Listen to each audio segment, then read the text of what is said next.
오늘 하나님께서 저희들에게 주신 말씀은 이제는 긍휼을 얻은 자니라 는 설교 제목으로요, 베드로전서 2장 4절에서부터 10절까지 말씀이 되겠습니다.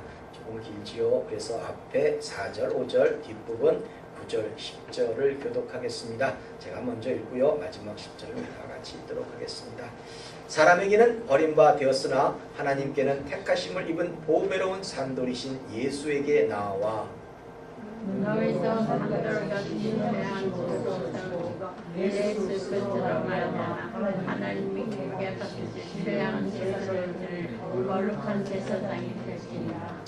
오직 너희는 택하신 족속이요 왕같은 제사장들이요 거룩한 나라요 그의 소유된 백성이니 이는 너희를 어두운 데서 불러내어 그의 기이한 빛에 들어가게 하신 자의 아름다운 덕을 선전하게 하려 하심이라. 다같이 너희가 전에는 백성이 아니더니 이제는 하나님의 백성이요 전에는 긍휼을 얻지 못하였더니 이제는 긍휼을 얻은 자니라. 아멘. 자, 우리 다같이 반갑게 인사 나누겠습니다. 주위 분들 보시고요, 예수님 이름으로 사랑합니다. 예수님 이름으로 사랑합니다. 잘 나오셨습니다. 예수님 이름으로 사랑합니다. 잘 나오셨습니다. 자, 일주일의 삶이 평안하셨습니까? 아멘. 네, 평안하시기 바랍니다. 기필코 평강이 넘치는 삶으로 승리하시기 바랍니다. 아멘. 이사야 26장 3절이죠. 이사야 26장 3절 말씀을 보시면 주께서 심지가 견고한 자를 평강의 평강으로 지키시리니 이는 그가 주를 의뢰함이니이다 라고 기록이 되어 있습니다. 하나님은 어떤 사람을 평강의 평강으로 지키신다고 하십니까? 예, 심지가 견고한 자에게 평강을 주신다고 하는 겁니다. 흔들리지 마시기 바랍니다. 믿음을 저버리지 마시기 바랍니다. 하나님은 벌써 여러분들에게 필요한 모든 것을 알고 계십니다. 다만 하나님은 우리가 가진 믿음을 보시길 원한다는 겁니다. 하나님은 어떤 좌절된 상황에서도 끝까지 말씀 가운데 삶을 살아내는 자들을 축복하십니다. 이런 믿음으로 권능을 받고 승리하는 삶이 모두 되시기를 예수님 이름으로 축원합니다. 아멘.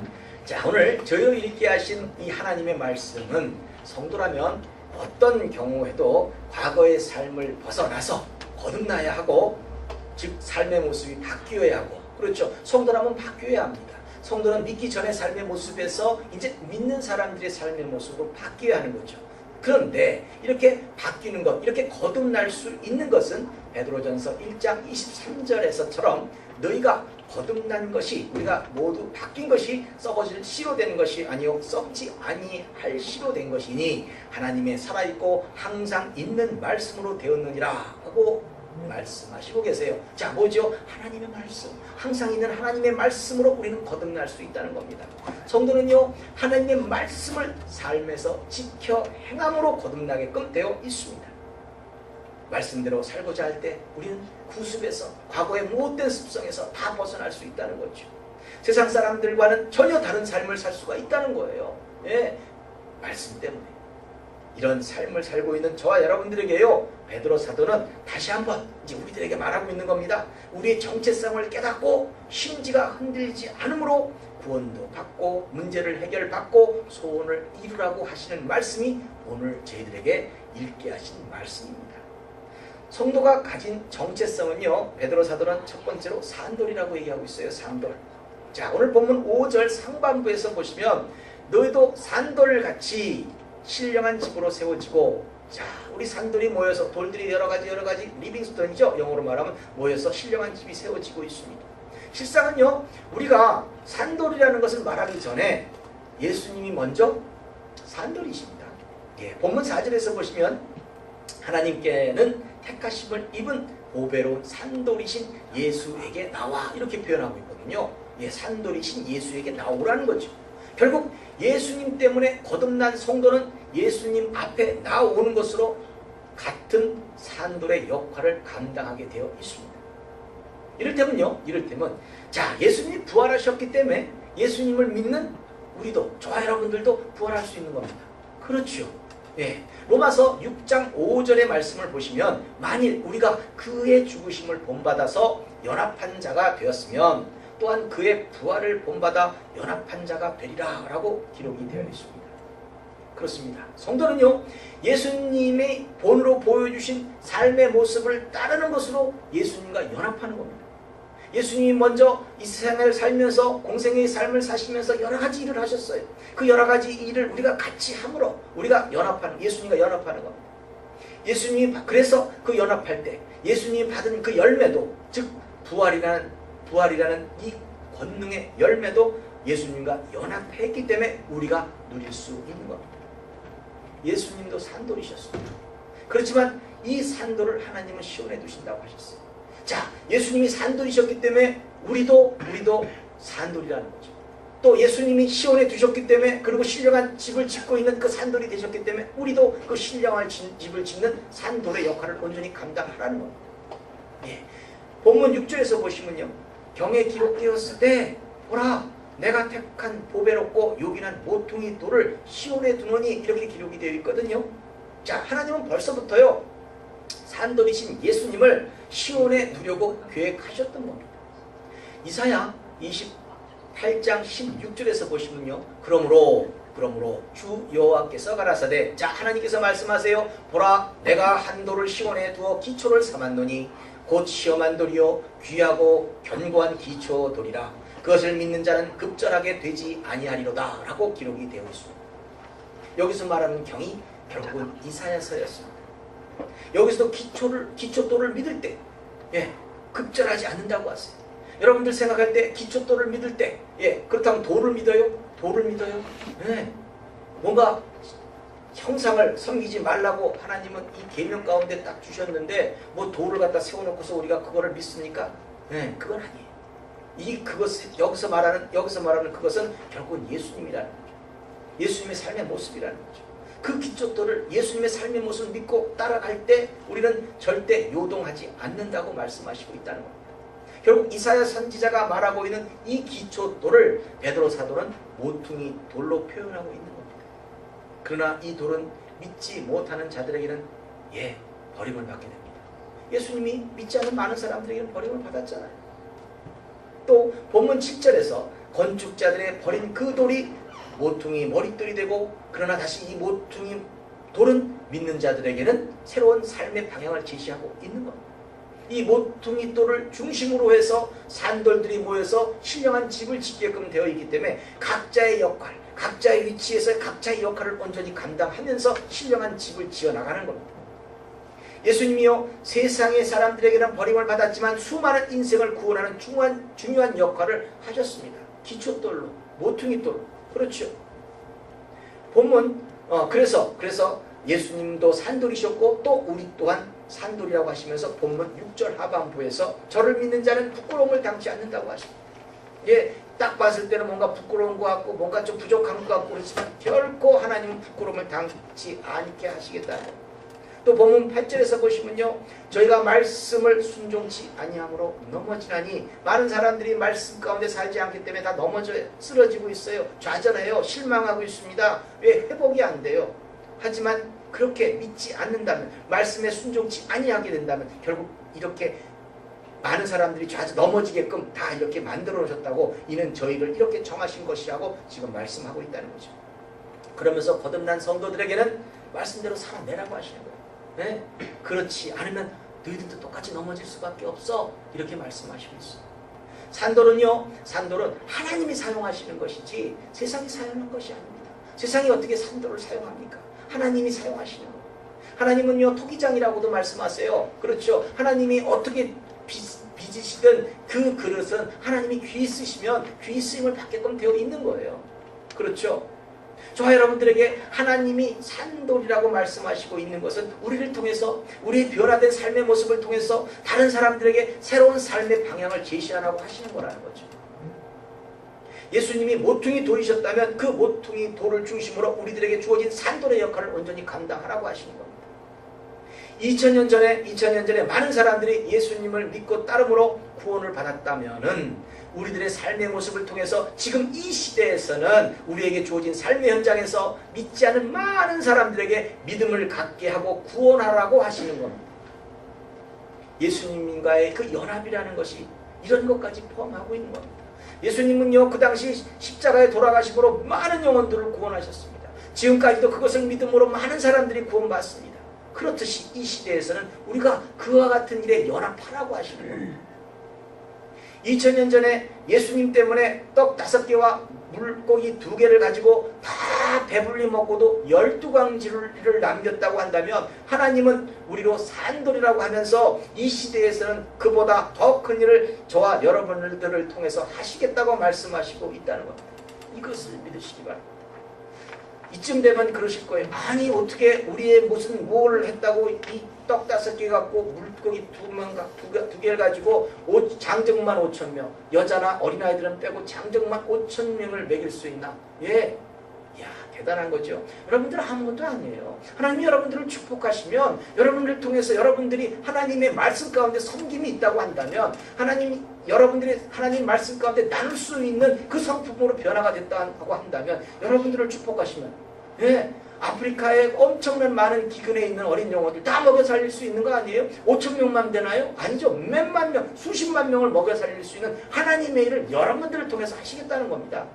그와 같은 믿음이 된다면 그렇죠.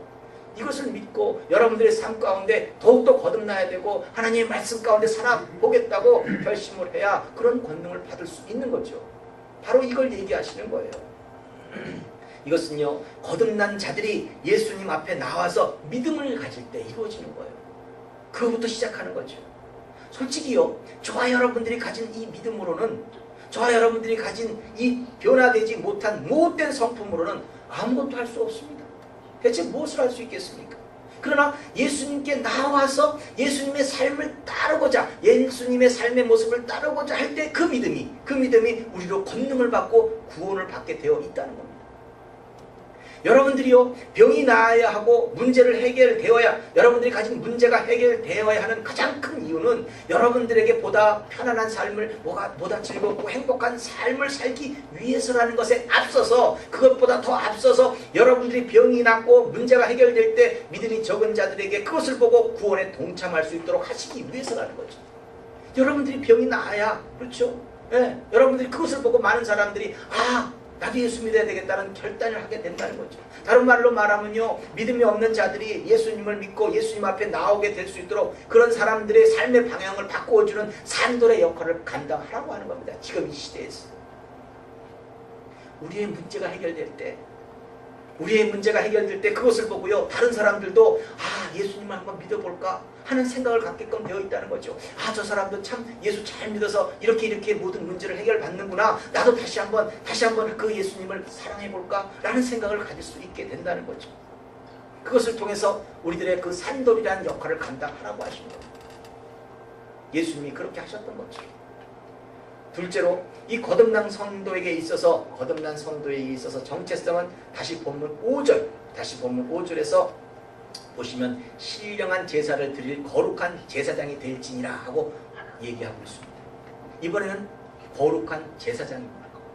산돌, 제사장 이런 것들은 전혀 연관이 없는 것처럼 보입니다. 그러나 이런 것들은 베드로 사도가 다른 두 말을 통해서 결국 같은 이야기를 하고 있는 겁니다. 너희도 산돌같이 신령한 집으로 세워지고라는 내용은 지금까지 설명드렸습니다만 하나님은 예수님을 모퉁이 돌로 사용하셨고 우리는 이제 건축자이신 하나님이 어떤 모양으로든 이 시대에서 우리를 사용하십니다. 많은 사람들을 구원하는 도구로 사용하시기도 할 것이고요. 하나님의 나라를 넓히는 그런 도구로 우리들을 사용하실 겁니다. 그런데 이번에는 신령한 제사를 말씀하시면서 우리로 제사장이 되라고 하신다는 겁니다. 물론 우리를 죄에서 구원하신 그 예수님은 우리들의 대제사장 되시는 분입니다. 히브리서 4장 14절 말씀에서 보시면 그러므로 우리에게 큰 대제사장이 있으니 승천하신 자 그렇죠? 부활하셔 승천하셨어요. 곧 하나님의 아들 예수시라 우리가 믿는 도리를 굳게 잡을지어다 라고 기록이 되어 있습니다. 그래서 성도라면 대제사장 되신 예수님을 굳게 믿어야 하고 굳게 잡아야 합니다. 그것만이 우리들에게 유일한 소망이 되기 때문에 그렇습니다. 그렇다면 우리 보러 제사장이 되라고 하는데 과연 제사장이 하는 일이 무엇이겠습니까? 제사장이라는 말은요 본래 라틴어에서 어원이 나왔습니다. 그 의미는 다리를 놓는 사람이라는 뜻입니다. 즉 다리를 놓는다. 뭐죠? 중보자의 역할을 감당하는 거라는 겁니다. 즉 우리가 예수님 때문에 하나님 앞에 나아갈 수 있듯이 우리 대제사장이신 그 예수님이 하신 그 역할. 구약 시대에서는요, 대제사장이나 제사장들을 통하지 않고는 개인적으로 하나님 앞에 나갈 수가 없었습니다. 예수 그리스도께서 오셨습니다. 그 예수 그리스도로 말미암아 믿음으로 구원을 받은 우리 모두는 이제 하나님 앞에 나아설 수도 있고 더 나아가서 그 하나님을 아버지라고 직접 부르게 되었습니다. 이제 예수님을 믿고 말씀으로 거듭난 저희들에게 하나님은 우리들에게 이제는 뭐라고 해요? 제사장이 되라고 하시는 거예요. 믿음이 없는 자들에게 혹은 믿음이 적은 자들을 위해서 다시 하나님의 아들이신 예수님을 보내실 수는 없고, 이 시대에서는 뭐예요? 우리로 예수님이 하셨던 삶의 모습대로 우리의 삶의 모습을 통해서 그들을 구원하시겠다고 하는 겁니다. 먼저 거듭난, 그렇죠, 먼저 불림을 받고 먼저 거듭난 저와 여러분들은 믿지 못하는 자들과 하나님 사이에서 중보자의 역할을 온전히 감당해야 한다는 겁니다. 이게 제사장으로서의 정체성입니다. 근데 말입니다, 그 일이, 그 역할이 그냥 되는 게 아닙니다. 그냥 뭐 내가 되고 싶어서 되는 것도 아니고 그냥 할 수 있는 것이 문제가 아닙니다. 로마서 12장 1절에서 사도 바울이 이렇게 말합니다. 그러므로 형제들아, 내가 하나님의 모든 자비하심으로 너희를 권하노니 너희 몸을 하나님이 기뻐하시는 거룩한 산 제사로 드리라. 이는 너희의 드릴 영적 예배니라. 아멘. 네. 거듭난 저와 여러분들이 드려야 할 것은 뭐예요? 제사장으로 드려야 될 것은 뭐예요? 우리 몸입니다.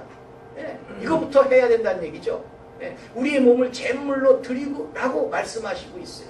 자, 그러면 우리와 연합하신 그 예수님은 몸을 안 드렸습니까? 드렸습니다. 십자가에서 못 박히심으로 예수님은 우리들의 그 구원을 위해서 기꺼이 드리셨습니다. 그렇다면 여러분들은 여러분들 스스로 지금 제물을 대라는 거, 이 뭔가 제사를 드리라는 거, 이게 몸을 드리라는 거, 이걸 어떻게 하시겠습니까? 뭐 구약의 제사처럼 여러분들의 피를 제단 위에 막 뿌리고 그 다음에 여러분들의 몸을 각을 떠서 여러분들의 살을 제단에서 태우시겠습니까? 구약의 제사는 이렇게 지냈습니다. 대체 하나님이 기뻐하시는 이 산제사가 제사장으로서 우리 보러 제사장이라 되라고 하시면서 제사를 드려야 되는데 어떤 제사? 이 산제사가 무엇이냐 이겁니다. 우리도 제사장이라고 되라고 하시고 난 다음에 진짜 하나님이 기쁘게 받으실 신령한 제사가 무엇인지 여러분들 대체 어떻게 하라고 하시는지 한번 생각해 보시기 바랍니다. 해답은 히브리서 13장 15절 말씀에 있습니다. 이러므로 우리가 예수로 말미암아 항상 찬미의 제사를 하나님께 드리자. 이는 그 이름을 증거하는 입술의 열매니라. 아멘. 자, 하나님을 찬양하라고 하십니다. 찬미의 제사를 하나님께 드리라고 말씀하고 있습니다. 근데 뭘로? 입술의 열매로. 가만히 있지 말고 지금까지 받은 은혜를 말하라고 하시는 겁니다. 지금까지 살게 하신 분이 하나님이셨다는 것을, 지금 우리의 죄의 모습에서 구원하셨던 분이 예수님이라는 것을 말하라는 겁니다. 그것이 그 이름을 증거하는 입술의 열매라는 겁니다. 그러면서 구체적으로 다시 이런 제사를 드리라고 하십니다. 이어지는 16절에서 오직 선을 행함과 서로 나눠주기를 잊지 말라. 이 같은 제사는 하나님이 기뻐하시느니라. 아멘. 하나님이 기뻐하시는 제사, 오직 선을 행함. 뭐죠? 말씀대로. 성도는요, 선을 행한다는 게 뭐예요? 말씀대로 살아내는 겁니다. 그렇죠. 그 중에서도 또 구별되어 있어요. 뭐예요? 서로 나눠주기를 잊지 말라는 거죠. 이 같은 제사는 하나님이 기뻐하신다는 거예요. 여러분들 한번 생각하시기를, 자, 뭔가 내가 나누는 것, 이웃과 형제들을 위해서 뭔가 나누는 것이 여러분들이 생각할 때는 허탈감이 내게 뭔가 내게 있는 것이 빼앗기는 그런 느낌이 들는지는 모르겠습니다만, 거듭난 성도에게는 이것이 능력이 된다고 말씀하시는 거예요. 거듭난 성도에게는 이것이 제사가 된다고 말씀하시는 거예요. 그렇죠? 그런 겁니다. 여러분들 많은 주위 사람들을 섬깁니다. 그 섬김의 모습이 여러분들이 생각할 때는 그냥 끝나는 거예요? 거기서 아닙니다. 성경에서 나와 있던 많은 인물들이 섬김의 모습으로 하나님이 들어 사용하셨습니다. 자, 야곱을 한번 생각해 보세요. 야곱이 참 나쁜 인간입니다. 거짓말한 사람입니다. 그러나 그 대가를 치르기 위해서 도망갈 수밖에 없었고 도망갔습니다. 자, 삼촌 라반의 집에 갔죠. 거기서도 어찌하든 간에 나오면 죽게 되니까 꼼짝 못하는 환경 속에 가둬두시고, 자, 야곱으로부터 뭘 하셨습니까? 섬기게 하셨어요. 삼촌 라반을 섬기게 하셨어요. 그렇죠. 한없이 낮아지게끔 만드셨어요. 그러나 역사의 가장 기본적인 주류는 다시 이 야곱을 통해서 하나님은 일하셨던 겁니다. 그 후에 라반의 얘기가 나옵니까? 라반의 얘기는 안 나옵니다. 섬기는 자의 그 능력, 섬기는 자의 능력을 하나님께서는 말씀하셨지만 섬김을 받은 자에 대해서는 그렇다고 뭐 라반이 뭔가 패망했다 이런 얘기는 아닙니다. 하지만 그만큼 섬기는 그 자세, 그 삶의 모습이 얼마나 능력 있는 삶인지를 다 그런 예를 통해서 보여주시고 있습니다. 자, 우리 요셉만 봐도 그렇습니다. 요셉만 봐도, 자, 요셉이 간 곳이 어디입니까? 낮아질 곳입니다. 옥살이였고요, 종살이였습니다. 그곳에서 하나님이 들어 사용하시니까, 그곳에서 하나님이 들어 사용하시니까 그 나름대로 그 주류를 통해서 다윗의 자손이 또 예수님이까지 연결되는 그 축복가 형성됩니다. 하나님께서 들어 사용하셨을 때 놀라운 역사로 살아갈 수 있는 것이 저희들입니다. 바로 이런 것처럼 서로 나눠주는 거요, 섬기는 거요, 이것이 여러분들에게는 불편할지 모르지만 그 섬김과 나눔을 속에서 하나님은 일하시고 있기 때문에 여러분들이 그와 같은 일을 살아내라는 거죠. 이것이 제사라고까지 표현하고 있다는 거예요. 하나님께 드릴 영적인 제사, 하나님이 가장 기뻐하시는 제사라고 얘기하는 겁니다. 나누는 것이 아무것도 아닌 것 같습니다. 하지만 그 나누는 것을 통해서 하나님은 우리들의 인생을 바꿉니다. 섬기는 것을 통해서 우리들의 인생을 높이십니다. 잘 생각해 보시기 바랍니다. 이것만큼 더 멋있는 제사가 어디 있습니까? 베드로 사도가 우리로 제사장이라고 하는데, 예, 이 모든 일을 감당해야 된다는 그런 의미를 가지고 있습니다. 하나님, 베드로 사도가 우리에게 너희들은 산돌이고 너희들은 제사장의 역할을 온전히 감당해라 하면서 그와 같은 일을 위해서 살아내라고 하는 겁니다. 그러나 우리는 이 모든 것을요, 우리의 힘으로는 할 수 없습니다. 우리가 무슨 능력이 있기에 나눌 수가 있습니까? 우리는 원래부터 이렇게 이 상실감에 대해서는 굉장히 만족하지 못하기 때문에 못 나눕니다. 아무것도 할 수 없습니다. 섬기는 거요, 내가 높아지고 싶기 때문에 섬기는 거 쉽게 되는 일이 아닙니다. 그렇죠. 우리에게는 이런 걸 할 수 있는 권능이 없어요. 하나님으로부터 권능을 받아야 산돌이 되든지 제사장이 되든지 할 수 있다는 겁니다. 우리에게 대제사장이신 예수님이 부활하신 것을 보고 우리도 부활할 수 있다는 소망을 가졌습니다. 그렇죠? 예수님이 그 당시 많은 사람들을 구원하시기 위해서 십자가에서 온갖 피와 물을 흘리셨고 그렇게 돌아가셨습니다. 분명히 거기서 생명이 끝난 겁니다. 그러나 거기서 끝났다면 아마 우리는 지금 이 자리에서 이렇게 예배를 드리고 있지는 못했을 겁니다. 그렇지만 하나님은 거기서 끝내신 것이 아니라 부활의 생명을 허락하셨습니다. 예수님이 가장 당면한 문제, 생과 사를 넘나드는 가장 중요한 그 당면한 문제를 그 자리에서 하나님은 해결해 주셨습니다. 뭘로? 부활의 권능. 빌립보서 3장 10절에서 말씀을 보시면 내가 그리스도와 그의 부활의 권능과 그 고난에 참여함을 알려하여 그의 죽으심을 본받아 라고 기록이 되어 있습니다. 여기서 표현된 것이 뭐죠? 다른 건 다 차지해 두고 부활의 권능이라는 것이 여기에 기록되어 있습니다. 부활이라는 권능은 하나님이 주신 겁니다. 예수님의 생명이 십자가에서 끝이 났지만 다시 부활의 권능을 하나님이 허락하셨기 때문에 예수님도 온전히 사명을 감당할 수 있었던 겁니다. 예수님이요, 예, 감람산에서, 그렇죠, 십자가에 돌아가시기 전에 기도하시면서 이 잔을 피하게 해달라고 절규하시면서 기도했습니다. 그러나 하나님께서는 예, 예수님을 통해서 많은 영혼들을 구원하셔야 했기에 십자가에 달리게 하셨고 또 우리가 감히 생각하지 못한 이 부활이라는 권능을 통해서 그 예수님을 다시 살려내셨다는 겁니다. 저와 여러분들이 이 사실을 믿음으로 받게 되면 우리도 부활할 수 있고 또 구원에 이르게 되는 겁니다. 자, 이제는 이제 우리들의 몫입니다. 이 얘기를 왜 말씀드리냐면 우리들에게 주어진 사명이 대체 무엇이냐는 겁니다. 예, 여러분들이 가진 사명이 대체 무엇입니까? 그것을 하기 위해서 우리는 어떤 권능을 받아야 됩니까? 예수님이 말씀하십니다. 사도행전 1장 8절에서 오직 성령이 너희에게 임하시면 너희가 권능을 받고 예루살렘과 온 유대와 사마리아와 땅끝까지 이르러 내 증인이 되리라 하시니라. 아멘. 자, 권능을 받지 않으면 예루살렘도 못 나가는 겁니다. 권능을 받지 않으면 온 유대와 사마리아와 땅끝까지 이르러 증인된 삶을 살지 못하는 겁니다. 권능, 그렇죠.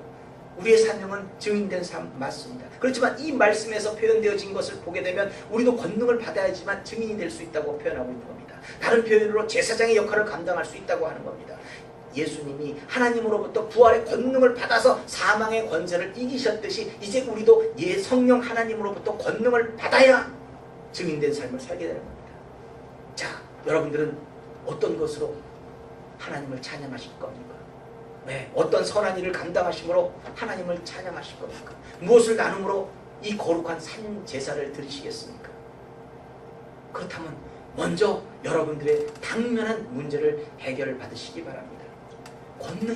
권능이란 멀리 있는 게 아니에요. 당면한 문제부터 해결받는 겁니다. 예수님이 십자가에서 생명이 끊어졌을 때 부활이라는 권능으로 문제를 해결받았던 것처럼 우리는 우리들의 삶의 현장에서 우리들의 문제를 해결받아야 된다는 겁니다. 그것으로 하나님께 찬양을 돌렸을 때 주의 나라는 확장되어 나가는 겁니다. 이제 여러분들의 문제를 해결받고 그 권능을 통해서 하나님을 찬미하는 제사를 올려야 한다는 겁니다. 여러분들이 가진 이 병의 문제는 기필코 나아야 합니다. 병에서 노임받게 될 때 주변의 사람들이 하나님의 권능이 아니면 도저히 이루어지지 않는 일이라고 할 때 그 사람 또한 예수님 앞에 나오게끔 되어 있습니다. 예배드리는 자로 다시 예수님 앞에 나올 수 있다는 겁니다. 여러분들이 가진 삶의 모든 문제가 해결받아야지만 같은 문제로 고민하고 있는 좌절하고 있는 사람들이 여러분들이 해결받은 것을 보고 나도 예수님 앞에 나오게 되면 저 문제를 해결받을 수 있겠구나 하고 나올 수 있다는 겁니다. 이렇게 사는 것이 하나님의 거룩한 나라의 백성으로 살아가는 것이고 제사장의 역할을 온전히 감당하는 것이고 산돌의 역할을 온전히 감당하는 겁니다.